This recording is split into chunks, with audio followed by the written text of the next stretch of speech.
तो मैं हूँ ट्राईहैकमी के मैजिशियन रूम के अंदर।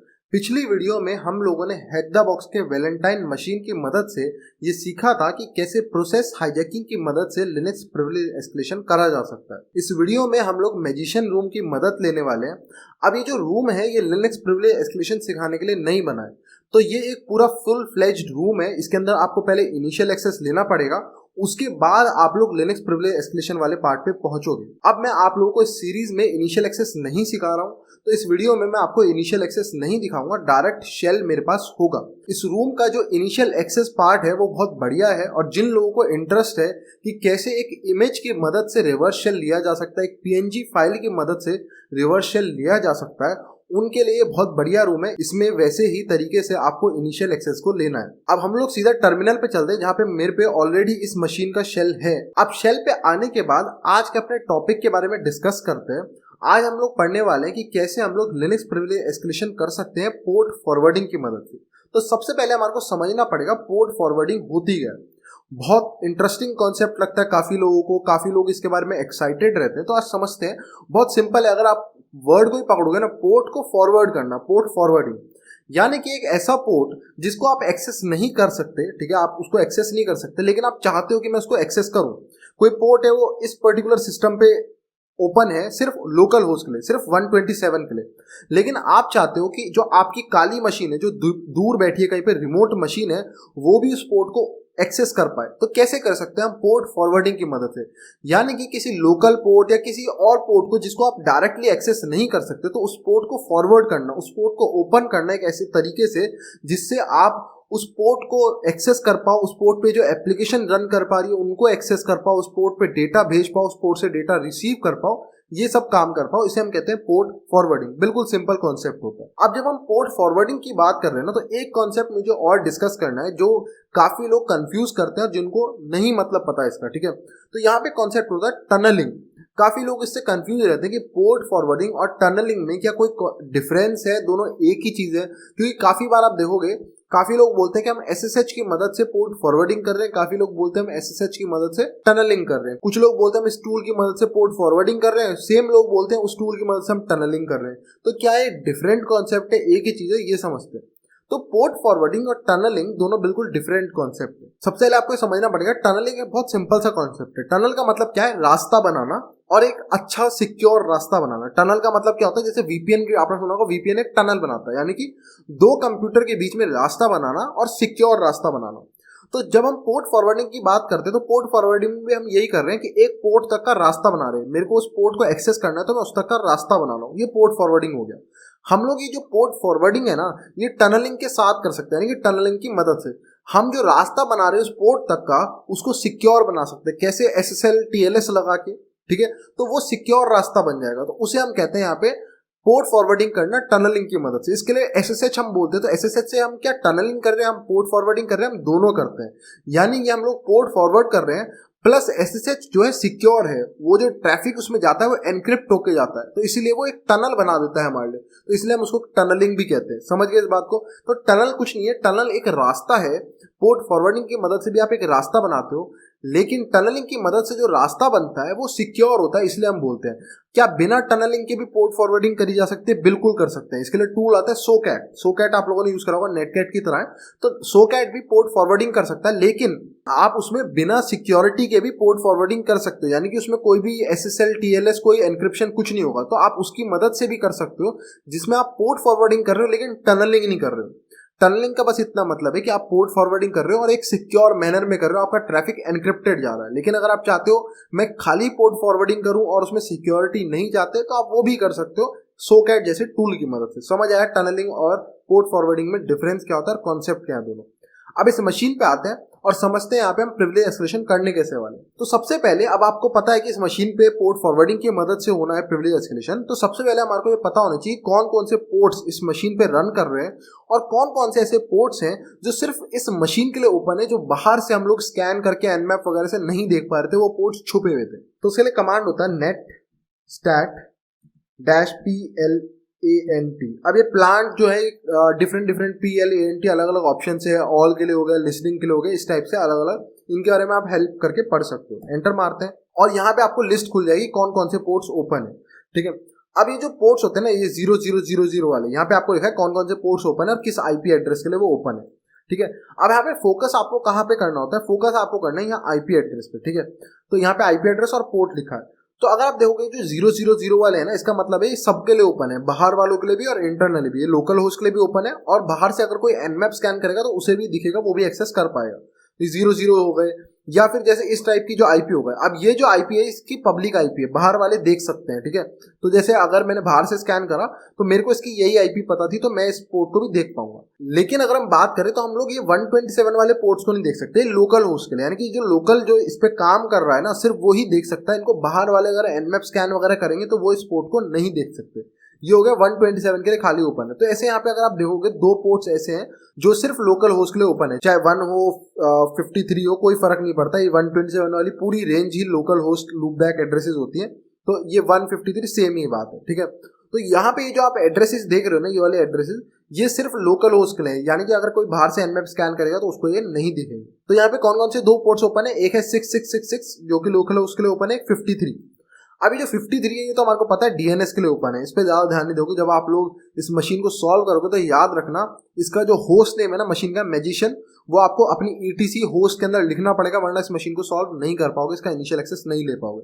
इसमें डीएनएस सेटअप है, तो वो चेक कर रहा होगा जब आपकी रिक्वेस्ट सर्वर पे आती है कि क्या आपने जो होस्ट नेम है वो मैजिशियन डाला है आईपी एड्रेस। अगर आपने आईपी एड्रेस डाला होगा तो आपकी रिक्वेस्ट सक्सेसफुल नहीं होगी, ठीक है। तो यहाँ पे इस पे तो मैं ध्यान नहीं दूंगा, मेरे को पता है डीएनएस रन कर रहा है, लेकिन मेन है कि ये 6666 पोर्ट पे क्या रन कर रहा है, मेरा मेन ध्यान इस पे जा रहा है। अब अगर मेरे को चेक करना है कि इस पोर्ट पे क्या रन कर रहा है, क्या चीज है, तो इसके दो तरीके हैं। एक तरीका तो ये है कि भाई मैं इसी सिस्टम से कर्ल करके देख लूं कि भाई इस पे क्या रन कर रहा है। अगर इस पे HTTP होगा तो कर्ल का रिस्पॉन्स आ जाएगा, वरना आप नेटकैट से कनेक्ट होकर देख पाओगे कि इसके अंदर क्या रन कर रहा है।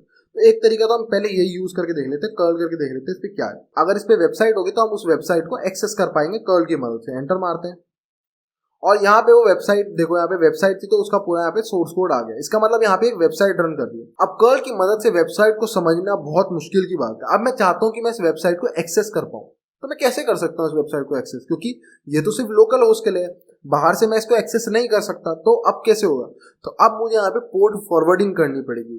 तो मैं पोर्ट फॉरवर्ड करूंगा ये 6666 को किसी तरह ऐसा बना दूंगा कि बाहर से मेरी काली मशीन भी इसको एक्सेस कर पाए, जैसे 8081 को वो देख पा रही थी वैसे ही 6666 को भी देख पाए, उसको एक्सेस कर पाए, इसकी वेबसाइट पे क्या रन कर रहा है वो देख पाए। तो उसके लिए हमारे को इसका पोर्ट फॉरवर्ड करना पड़ेगा 6666।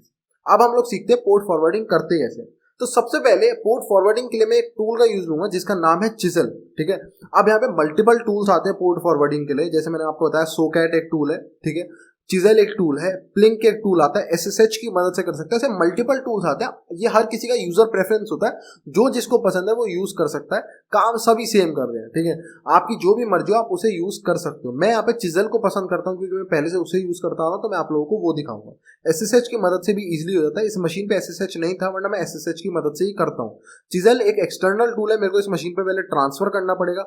SSH अगर ओपन होता है तो उससे डायरेक्टली होता है, कोई टूल वगैरह इंस्टॉल नहीं करना पड़ता। तो मैंने गूगल पे लिखा है चिजल, यहाँ पे नाम दिख रहा है चिजल, और उसके बाद गिटहब, तो उसका गिटहब आ जाएगा, उसको खोल लेना, चिजल का गिटहब आ गया, ठीक है। आपको यहाँ पे गिटहब मिल जाएगा।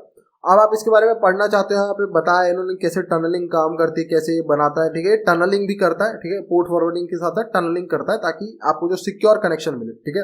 तो आपको यहाँ दिख रहा है SSH लेयर्स वगैरह, तो यानी कि सिक्योर एनक्रिप्टेड ट्रैफिक भेजता है। तो अब आप लोगों को चले जाना है इसके रिलीजेस पे, जहाँ पे आपको इसकी डाउनलोडेबल फाइल्स मिलती है, ठीक है। तो रिलीजेस पे चलते हैं। यहाँ आने के बाद आपको यहाँ पे बहुत सारे वर्जन मिलेंगे, क्योंकि ये हर किसी के लिए अलग है। अगर आपके पास विंडोज है तो आप विंडोज वाला डाउनलोड करोगे, लिनक्स है तो लिनक्स। यहाँ पे आपको दिख रहा है शो ऑल 28 एसेट्स, तो आप इस पे क्लिक करोगे तो आपका जो भी आपका ऑपरेटिंग सिस्टम है सबके लिए आता है। ये मिप्स के लिए आ रहा है यहाँ पे लिनक्स। अगर आप विंडोज को एक्सप्लॉइट करोगे तो आपको विंडोज वाला चाहिए होगा EXE फाइल।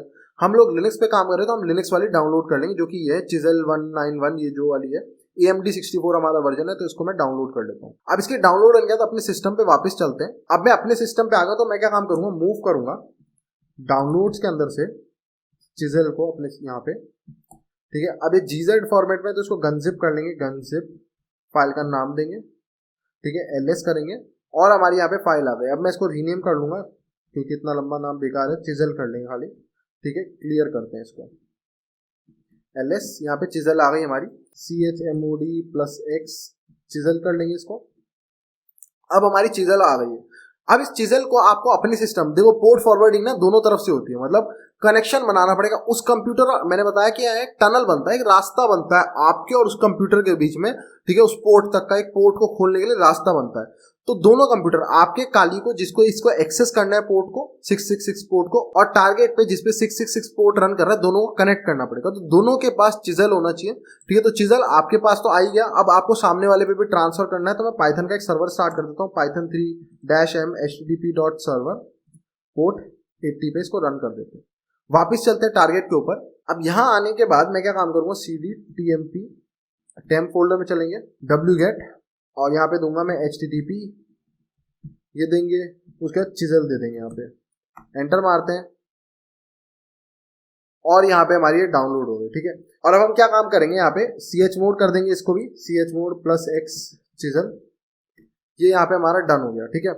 ls करते हैं और यहाँ पे आपको ये आपका चिजल दिख रहा है, ठीक है, ये आ गया हमारा चिजल। अब इसका जो आउटपुट है थोड़ा सा गंदा है, पता नहीं मेरे को कि इस मशीन में कुछ दिक्कत है या मेरे रिवर्स शेल में कुछ दिक्कत है, ऐसा कुछ भी हो सकता है। पर आपको हर चीज कमांड को दो बार देखना पड़ रहा है, पर उससे ज्यादा फर्क पड़ेगा नहीं, हमारे को इतना काम करना नहीं है कमांड्स पे, एक दो कमांड्स को ही रन करना है, ठीक है। तो हमारी चिजल ये हमारे को मिल गई। सबसे पहले आपको क्या काम करना है, चिजल से कैसे काम करते हैं मैं सिखाता हूँ। तो आप लोगों को चले जाना है पहले अपने सिस्टम पे। अब अपने सिस्टम पे आने के बाद यहाँ पे इसको कंट्रोल सी करेंगे। सबसे पहले आपको यहाँ पे लिखना है चिजल, जिसको हमारे को रन करना है। अब चिजल में ना दो चीजें होती हैं, आपको याद रखना है, एक होता है क्लाइंट, एक होता है सर्वर, ठीक है। अब जो आपकी मशीन है, जो अटैकर की मशीन है, वो कौन सी होगी, सर्वर, ठीक है। हमारी मशीन होती है सर्वर, ये लिसन करेगा, और क्लाइंट जो टारगेट है वो आके इससे कनेक्शन बनाएगा, ठीक है। जिसका पोर्ट आपको चाहिए होता है वो क्लाइंट होता है, वो आपके पास आके आपसे कनेक्शन बनाएगा, ये भैया मेरा 666 पोर्ट है, इसको आप एक्सेस कर लो, ठीक है। तो वो आपको आके ये बोलेगा। तो हम यहाँ पे इसको बनाएंगे सर्वर। उसके बाद आप यहाँ पे ऑप्शन दोगे डैश रिवर्स, क्योंकि हम यहाँ पे क्या काम कर रहे हैं, रिवर्स टनलिंग कर रहे हैं। यानी कि हम लोग क्या बोल रहे हैं कि क्लाइंट, जैसे रिवर्स पेलोड होता है ना, उसमें क्या होता है कि क्लाइंट खुद से हमारे पास आ रहा है, हम उसके पास नहीं जा रहे हैं। तो यहाँ पे भी हम इसलिए रिवर्स दे रहे हैं कि रिवर्स टनल, ठीक है। तो ट्रैफिक जो है वो क्लाइंट से हमारे पास फ्लो होना चाहिए, ठीक है, क्लाइंट से हमारे पास कनेक्शन आना चाहिए, इसलिए हम यहाँ पे दे रहे हैं रिवर्स। उसके बाद यहाँ पे आएगा डैश पोर्ट। एक पोर्ट आपको सेलेक्ट करना है, कोई भी पोर्ट, ठीक है। यहाँ पे कोई मतलब नहीं है इस पोर्ट का, ये सिर्फ एक ये है कि सर्वर से जो सामने क्लाइंट है, जो टारगेट है, वो इस सर्वर से, चिजल से कनेक्ट होगा सर्वर से, तो उसको एक पोर्ट देना पड़ेगा। तो एक यहाँ पे कॉमन पोर्ट जो चिजल का पोर्ट होता है कॉमन 9001 हम यूज करते हैं, क्योंकि गिटहब पे जो उनकी डॉक्यूमेंटेशन है उनमें उन्होंने हर जगह 9001 यूज करा है। तो अब ये कॉमन पोर्ट बन गया चिजल के लिए 9001। एंटर मार देंगे और यहाँ पे इसने लिसनिंग स्टार्ट कर दिया, अब आपको दिख रहा है यहाँ पे। अब वापस जाएंगे टारगेट के पास। अब यहाँ टारगेट पे आने लिखेंगे चिजल, उसके लिए क्या है, ये क्लाइंट है, ठीक है। उसके बाद अब आपको क्लाइंट है, अब आपको बताना पड़ेगा भाई सर्वर क्या है, किससे कनेक्ट होना है। सर्वर से कनेक्ट होना है तो सर्वर की आईपी देंगे, यानी कि मेरी आईपी, ठीक है, वो आईपी देंगे यहाँ पे, और उसके बाद उसका पोर्ट देंगे सर्वर का, जो कि 9001 हमने खुद रखा था। अभी क्या काम करेगा, इतना कोड क्या काम करेगा, सर्वर से जाके कनेक्शन बनाएगा, जो सर्वर अभी लिसनिंग पे है। लेकिन अभी हम इसके आगे ऑप्शंस देंगे। वो ऑप्शंस क्या होंगे, अभी हमारे को बताना पड़ेगा कि अपना जो पोर्ट है, यानी कि इस सिस्टम का जो पोर्ट 6666 है, उसको फॉरवर्ड कर दो सर्वर वाले सिस्टम पे, ठीक है। तो अब हम कैसे देंगे उसको, सबसे पहले हम देंगे यहाँ पे कैपिटल आर, ये बताने के लिए कि रिवर्स कनेक्शन बनाना है, तुम्हारे को जाना पड़ेगा सर्वर के पास, इसलिए हम यहाँ पे दे रहे हैं आर रिवर्स के लिए, ठीक है, रिवर्स टनल के लिए। उसके बाद आपको एक पोर्ट देना है यहाँ पे, जैसे फॉर एग्जांपल कोई भी आप एक पोर्ट दे सकते हो, 3333 एक देना है। देखो जब भी आप कनेक्शन बनता है दो कंप्यूटर के बीच में, कैसे बनता है, एक आईपी एक पोर्ट, यानी कि डेस्टिनेशन का एक आईपी पोर्ट और सोर्स जो होती है उसका भी एक आईपी और एक पोर्ट लगता है। तो अब यहाँ पे इसका तो हमारे को पता है कि इसका जो ये वाली सिस्टम है, इसका 666 पोर्ट फॉरवर्ड करना है सामने वाले सिस्टम पे। तो सामने वाले सिस्टम के कौन से आईपी और कौन से पोर्ट पे, वो भी हमारे को बताना पड़ेगा।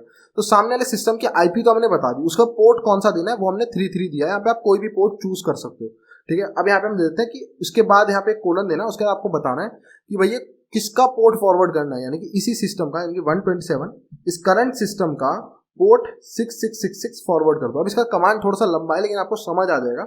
हमने यहाँ पे कुछ नहीं करा, मैं दोबारा से समझाता हूँ। चिजल ये क्लाइंट है, सामने इसको कनेक्ट होना है, तो इसको सर्वर का आईपी दिया और उसका यहाँ पे हमने क्या दिया, पोर्ट दिया सर्वर का। उसके बाद हमने बताया रिवर्स कनेक्शन बनाना, आपको जाना पड़ेगा सर्वर के पास। उसके बाद हमने ये बताया कि जिस पे भी आप पोर्ट फॉरवर्ड कर रहे हैं, जिस सिस्टम पे, जो सिस्टम है जिस पे आप जा रहे हो पोर्ट फॉरवर्ड करने, उसके पोर्ट 333 का यूज लो। सारा ट्रैफिक जितना भी 666 का ट्रैफिक है ना, इस पोर्ट का जितना भी ट्रैफिक है वो सब 333 पोर्ट पे भेजो उसके। और उसके कॉलन के बाद यहाँ पे हमने बताया किसका पोर्ट फॉरवर्ड करना है, इस लोकल सिस्टम का पोर्ट फॉरवर्ड करो। कौन सा पोर्ट, 6666। एंटर मारेंगे और उसके बाद आपको आएगा कनेक्टिंग, कनेक्टेड आ गया, यहाँ पे लिखा गया ना कनेक्टेड हो गया, यानी कि कनेक्शन हमारा डन हो गया। अब वापस चलते हैं अपने सिस्टम पे। अब अपने सिस्टम पे आने के बाद आपको यहाँ पे दिख जाएगा सेशन 1 क्रिएटेड, और ये बोल रहा है कि भैया यहाँ पे रिवर्स कनेक्शन बन गया है। तो आप जो भी ट्रैफिक, यानी कि मैं अपने सिस्टम के, याद रखना मेरे सिस्टम के 3 पोर्ट पे जो भी भेजूंगा, इस पे जो भी ट्रैफिक भेजूंगा वो रिडायरेक्ट हो जाएगा, यानी कि फॉरवर्ड हो जाएगा जो टारगेट सिस्टम है उसके 6666 पोर्ट पे चला जाएगा। कोई भी मैं कुछ भी अपने 3 पोर्ट पे करूंगा वो ट्रैफिक टनल के थ्रू होता हुआ कहाँ पे चला जाएगा, सामने वाले 66 पे। तो ऐसे मैं उस पर रीड और राइट कर पाऊंगा सामने वाले पोर्ट पे, ठीक है। अब फॉर एग्जांपल उस पर एक वेबसाइट रन कर रही थी, उस वेबसाइट को एक्सेस करना बहुत आसान हो गया अब मेरे लिए। कैसे कर सकता हूँ वो मैं आपको दिखाता हूँ। तो उस वेबसाइट को खोलने के लिए ब्राउजर पे चलते हैं। अब मैं यहाँ पे ब्राउजर पे आ गया जिसमें हमने चिजल खोल रखा था। मैं क्या काम करूंगा, लिखूंगा HTTP, ठीक है, और मैं आईपी कौन सी दूंगा, आईपी दूंगा अपने सिस्टम की, अटैकर कोई 127.0.0.1 अपने सिस्टम के बोलूंगा, मेरे सिस्टम के 333 पोर्ट को ओपन करो। अब जब मेरे सिस्टम के 333 पे कुछ भी ट्रैफिक जाएगा, वो आपने अभी देखा चिजल ने क्या कर दिया, मेरे सिस्टम के 33 पोर्ट पे जो भी ट्रैफिक जाएगा, कुछ भी ट्रैफिक जाएगा ना, वो एक्चुअली में कहाँ पे चला जाएगा, टनल के होते हुए टारगेट सिस्टम के 666 पोर्ट पे जाएगा। तो एंटर जैसी मैं मारूं तो आपको दिखेगा जो उसकी वेबसाइट थी, यही सेम आ रहा था ना सारा, उसकी जो वेबसाइट थी वो एक्चुअली में हमारे अब इस पोर्ट पे फॉरवर्ड हो गई। तो अब यहाँ पे हमारे को कह रहा है एंटर फाइल नेम, आप यहाँ पे कुछ भी दे सकते हो, root.txt सबमिट। अगर ये रूट की तरीके से चल रहा होगा तो यहाँ पे आपको कंटेंट मिल जाएगा, ठीक है। अब ये शायद से base64 है या यही फ्लैग है, पता नहीं, ये base64 तो नहीं, हैश लग रहा है कोई, अभी पता चल जाएगा ये HC शैडो सही है या नहीं। ये तो बाइनरी में डेटा है, इसको डिकोड कर लेना, और HC शैडो यानी कि ये यहाँ पे आपको सीधा फ्लैग ही मिला है, वो जो root.txt करके आपको फ्लैग मिला है। तो अब आप उसकी मदद से फ्लैग को सबमिट कर सकते हो, ये सॉल्व हो गया आपका, समझ आया। यहाँ पे अभी इसने दोबारा बाइनरी में इसको डिकोड कर लेना साइबर शेफ की मदद से। तो ऐसे आप इस रूम को सॉल्व कर सकते हैं। और अगर आपको अभी भी कंफ्यूजन है थोड़ा सा, तो अपने सिस्टम पे भी नेटस्टैट एक बार रन करके देखना, उस पर भी आपको दिख जाएगा नेटस्टैट में अपने काली के, उसमें आपको दिख जाएगा, वो बोल रहा होगा कि भैया आपका जो करंट सिस्टम का ये जो 333 है वो चिजल यूज कर रहा है, और चिजल क्या काम कर रहा है, उसका सारा ट्रैफिक उठा के सामने वाले सिस्टम के 666 पोर्ट पे भेज रहा है, ठीक है। तो आपको आई होप सो अब समझ आया हो कि कैसे पोर्ट फॉरवर्डिंग का यूटिलाइजेशन लिया जा सकता है, और क्यों हमारे को लिनक्स प्रिविलेज एस्केलेशन में पोर्ट्स को हमेशा चेक करना चाहिए, टनलिंग क्या होता है। और अगर आपको इस चैनल पे इसी टाइप का और इन्फॉर्मेटिव कंटेंट चाहिए तो आप इस चैनल को सपोर्ट कर सकते हो bye heading over to tce.com/support, और वहां जाके एक छोटी सी डोनेशन दे सकते हो। So please like the video, subscribe the channel, thank you and good bye.